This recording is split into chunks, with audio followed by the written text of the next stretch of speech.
As a teenager, San Diego native Kyle Mooney was disappointed that the Y2K bug was a bust.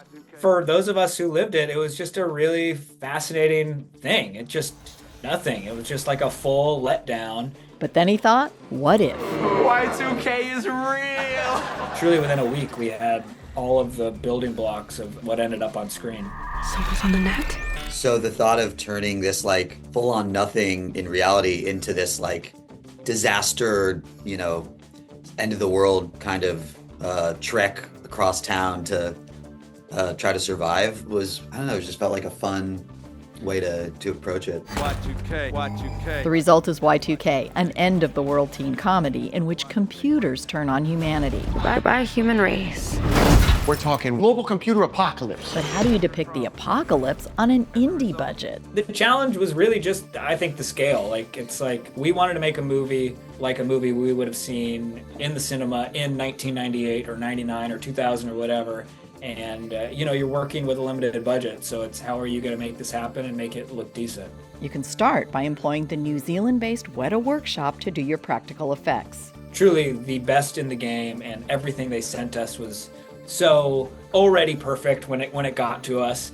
But it was just cool, let's throw in this machine from 1998. Let's throw in this old vacuum cleaner from 1989. I think it was just a lot of fun, sort of the mishmash and the creativity of the imagination we got to sort of roll with of this would be a really weird, wild thing to happen. Let's kind of go off with it.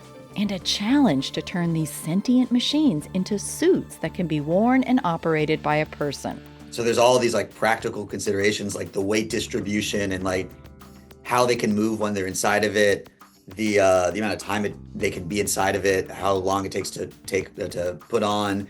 There's a lot of practical elements. The screens work, with real glow so that the actors have something to play off of. But the filmmakers also wanted the story to have genuine emotion. No one's actual childhood, high school experience is filled with this type of stuff, but that is the most emotional time in people's lives, when you're that age and things are just changing. And so I guess we just wanted to make something that even though there's all this insane stuff happening, it feels like there is this heightened emotionality that I feel like is very true to being that age. From the very beginning, our note to our actors and everyone involved was let's play this as honestly and as grounded as possible, even though some crazy shit is happening.